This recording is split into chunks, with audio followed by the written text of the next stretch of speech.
What's up, guys? Welcome back to another podcast. So, I just wanted to give some updates and, about the van, about life in general. And, yeah, so I've been getting in our 10,000 steps a day and want to get back into running. I do it here and there, but I'm also incorporating, push-ups and weights and stuff like that because I want to pack on more muscle. And my scale, it tells me obviously my body weight, but also my body mass index, my skeletal mass, muscle mass, all that stuff, all that info, and yeah, so just a work in progress. But the main thing is we're being consistent, and it's about delayed gratification, and not everything's instant. And like I said, how can you ever have the time if you never make or take the time?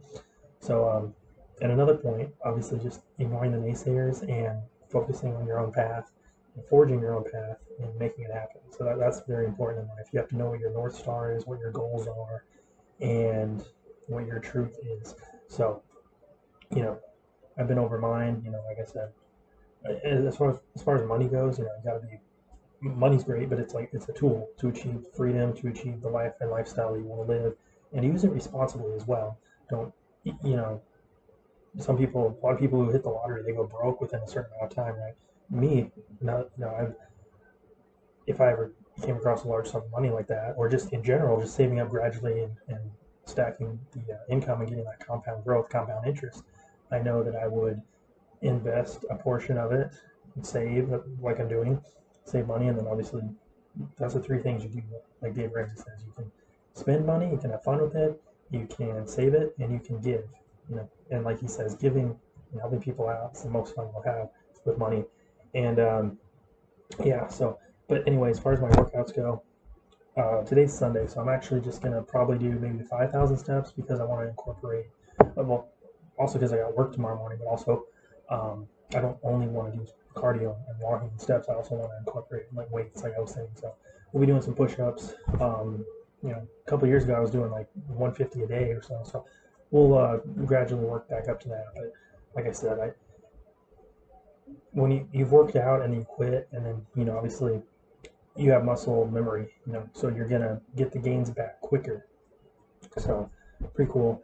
But we are definitely gonna work on that, and it just leads to a better outlook, better quality of life, better outlook on life as well.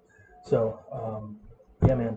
Anyway, as far as the van goes, it's still around 100 degrees is the high where I'm at, and it's slowly cooling down. Like the next couple days, it's going to be in the 90s, and the lows are dipping into the 60s, which is great. So we're going to slowly work on the van build here, and hopefully by the end of the winter time, or so, I don't know the exact timeline, but we're going to build it out. Make sure it's before we even start building it out. We're going to make sure it's 100% mechanically, roadworthy, and go from there because it is a 1998 Chevy Express.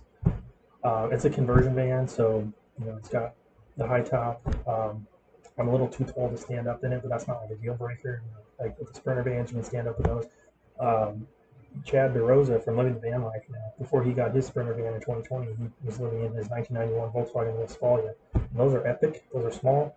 Those are easy to do urban stealth camping. A little more difficult with the conversion van, but you can still do it.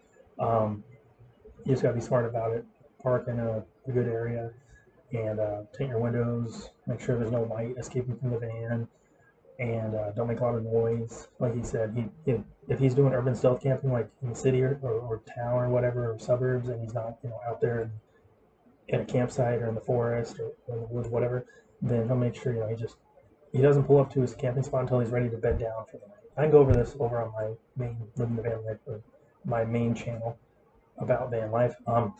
So when you're ready to bed down for the night, then you go and park where you want, and then that way you're not making a disturbance, and hopefully you don't get a knock on the window. Now, some places you're free to camp overnight, such as Walmart's, although they're changing that at least some locations, I believe, as far as I know. Cracker Barrels usually did that, and other things like that. So it depends on if you're, like obviously just stay there for like you want to be like moving around different areas. Like you don't want to stay in one place more than one, maybe 2 nights, right? So if you want to be in a high flow area as well. So like you don't want to be in a tight knit neighborhood that's like gated or something, obviously you're gonna stick out like a sore thumb, even in a van, like for the most part. Like, so anyway, that's what I have to say about that. I just had right before this video, 5-ounce ribeye steak. I was like, it was $5. So I was like, yeah, this I ordered it off the GoPuff, and two of them, one for the girlfriend and then one for me, and I was like, this probably won't be any good, because I've had steaks that were like box steak. I had a box steak from Walmart one time. Like, yeah, that was a long time ago. That was bad. But this one, 8 or 9 out of 10. I mean, I cooked it rare, medium rare, and I would definitely get it again. Also had some Greek yogurt with some blueberries. Yeah, I can start showing all this on the vlog, and as well as what else? I bought a few protein shakes and those core power ones. Those are good, and some bananas. So, like I said, I'm gonna work out tonight and don't work tomorrow. So, yeah. Other than that, if you guys want to help support the channel, I do have Venmo, PayPal, Cash App, Zelle, all that good stuff. And at the very least, you can subscribe. It's free. Like the video, comment below, and I will see you guys for the next podcast on this channel. So thank you guys for watching, and keep on trucking.